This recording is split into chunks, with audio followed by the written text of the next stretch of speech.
Hello everyone, my name is Arcaneese and today I'm going to be talking about raids in Ghost Recon Breakpoint. I'll be talking about why I don't enjoy the current raid system and how I would change it to be more in keeping with the Ghost Recon franchise. In the background I'll have some PS5 footage of a friend and I which I hope you enjoy. As ever, if you have any thoughts or questions, feel free to leave a comment below and a like or subscribe is always hugely appreciated.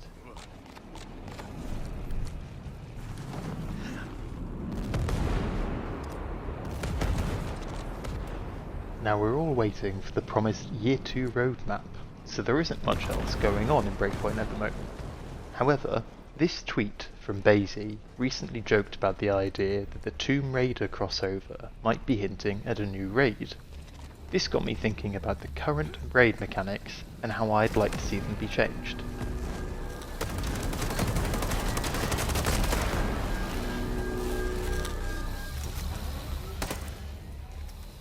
Currently, I don't think that raids fit thematically in Ghost Recon. I know that some players enjoy the raid, and I'm not here to argue whether or not it's a good raid. I'm just stating that when I heard raids were coming to Ghost Recon, I thought it would be a unique experience, and not just a copy and paste from other looter shooters.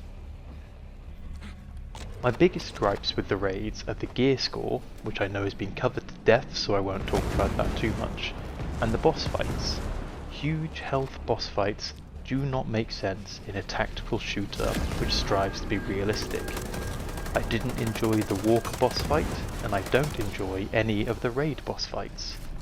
Bosses in the traditional looter shooter sense do not work in Ghost Recon as a franchise. The bosses should be as vulnerable as you are, and if you are smart enough, the game should reward you for thinking of a way around a difficult encounter instead of locking you in a room with it. I also think that being forced into a 4-man team is a poor decision. I had hoped that you could do the raid solo or with your AI team, if not at least with just 1 or 2 friends, but the requirement for a full squad means the raid is only as fun as the team you matchmake with. So for a lot of solo queuers, that means you're really rolling the dice when you decide you want to start playing in the evening.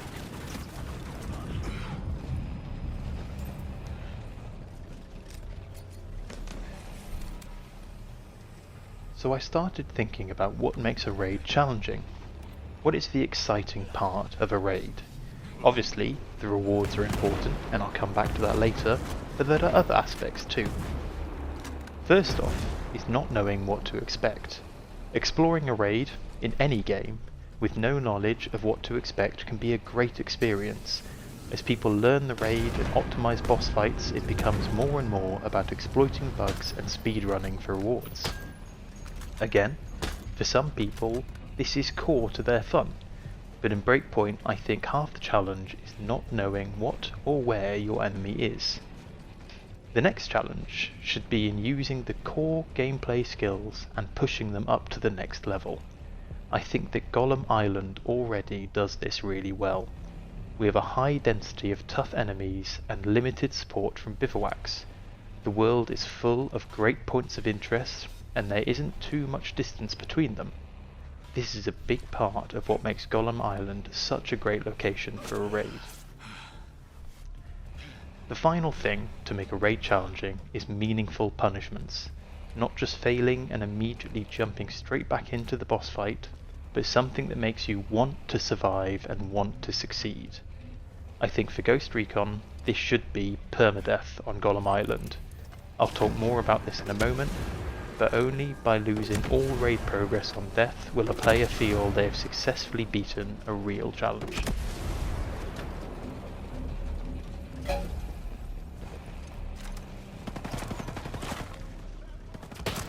So how would I rework the raids? I've touched on some of these ideas already, but I'll pull it all together now. Let's start with Golem Island. I think that Golem Island is an awesome location for some fantastic points of interest. So let's keep that and talk about how we'd use it as a setting for the raid. First of all, no boss encounters. And this doesn't mean no drones, but it does mean no forced drone fights.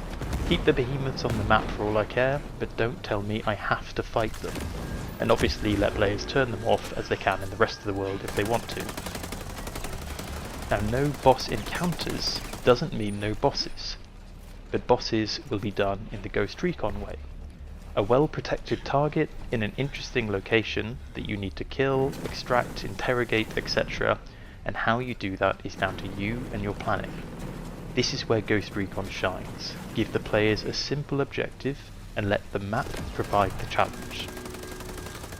But what about accessing that boss? What I would propose is that the player has to perform 2 or 3 side missions within a sector to reveal the boss. These side missions could be anything from interrogation, infiltration, assassination, or extraction. For example, if we took Sector 1 of Golem Island, you would need to interrogate a wolf in the ancient harbour, hack a terminal in the chemical refinery, and extract a wolf who is in a random patrol car. Do all these things and you're given intel on the location of a final wolf captain in Sector 1, who you would need to extract, kill, interrogate, whatever it is, to be able to move to Sector 2. On reaching Sector 2, you trigger a checkpoint at the first bivouac and you are given a new set of targets to be Sector 2, then Sector 3, and that completes the raid. Whilst this doesn't sound too extreme at the moment, this is where the idea of permadeath comes in.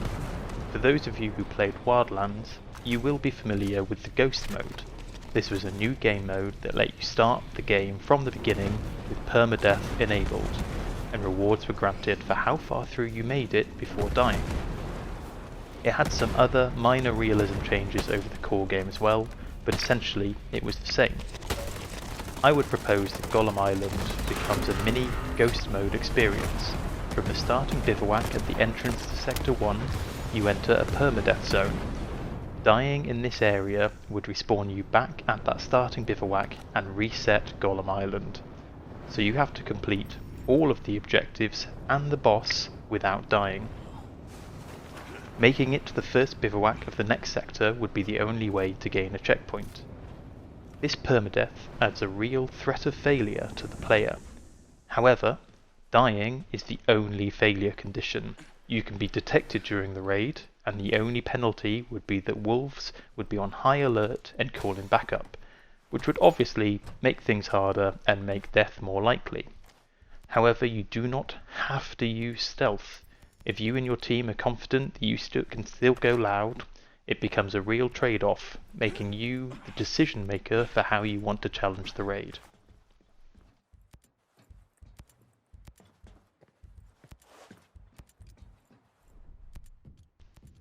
But what about rewards? Why would you do this raid in the first place? I'd suggest that Ubisoft adds rewards associated to each checkpoint. These could be unique skins, weapon blueprints, or just bundles of resources, whatever Ubi thinks that the players would want. Wildlands rewarded players with parts of an exosuit for progression through Ghost mode. Maybe there could be another unique cosmetic which you build up by completing parts of the raid, and only get the full set for completing the whole raid.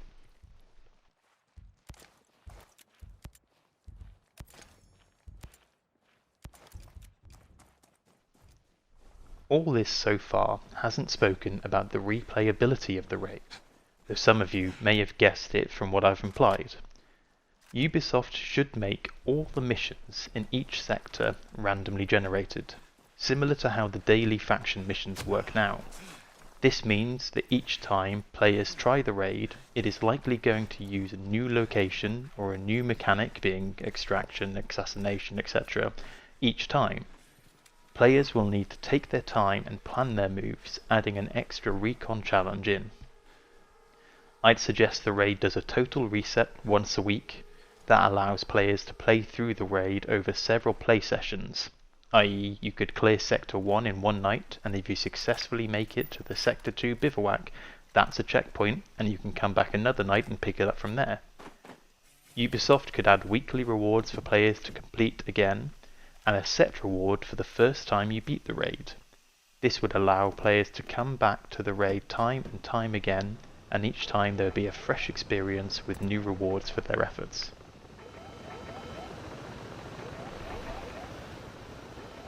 But that's all I've got for my current thoughts on the raid. I appreciate it was a lot of information in one go, so please do let me know down in the comments if you don't agree with anything I've said or you want me to clarify something. Thank you for watching, and if you made it this far, please consider giving a like or subscribing, and hopefully we'll hear more about that roadmap soon.